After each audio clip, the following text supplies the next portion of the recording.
డబ్బు కోసం మనుషులు ఎంతకైనా దిగజారడానికి సిద్ధంగా ఉన్నారు. అది గమనించి జాగ్రత్తగా ఉండడం నీ బాధ్యత. మనిషి పట్ల నమ్మకం కంటే కాస్త జాగ్రత్తగా ఉండడం ముఖ్యం. నువ్వు నీలాగా బతకలేవు. పక్కనోడు వాడిలా వాడు బతికితే భరించలేవు.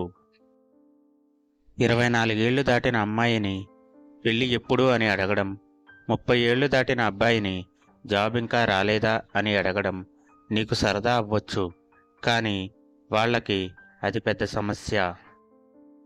అమ్మాయికి నవ్వడం అలవాటు. అది చూసి నిన్ను చూసి నవ్వింది, నువ్వంటే చాలా ప్రేమ అనుకోవడం నీ పొరపాటు. మూర్ఖుడు సంతోషాన్ని వెతుక్కుంటూ వెళ్ళి చివరికి ఏడుస్తాడు. తెలివైనవాడు తన మార్గంలో వచ్చిన దుఃఖాన్ని తప్పించి చివరికి సంతోషాన్ని పొందుతాడు. మారాలనే ఆలోచన వచ్చినప్పుడే మార్చాల్సినవి కూడా గుర్తొస్తాయి. అవి మార్చినప్పుడే అన్నీ మారతాయి. తన బలానికి బలహీనతకి తేడా తెలుసుకున్నోడు నిలకడగా నెమ్మదిగా ఉంటాడు.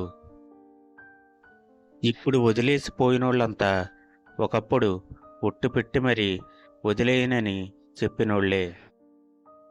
సరదాల కోసం వెంట తిరిగేవాడు కాదు, సమస్యల్లో నీ వెంట నడిచేవాడు అసలైన స్నేహితుడు. ఒంటరిగా నడిచేటప్పుడు తోడు ఎవడూ రాడు. గమ్యం చేరాక అందరూ మన వెనక ఉన్నట్టు నటిస్తారు. నీ కన్నీళ్లు నీ కష్టానికి అడ్డొస్తున్నంత కాలం నీ కష్టాలు చెరగని రాతలే. కన్నీళ్లను దాటు విజయాలు అవే వస్తాయి.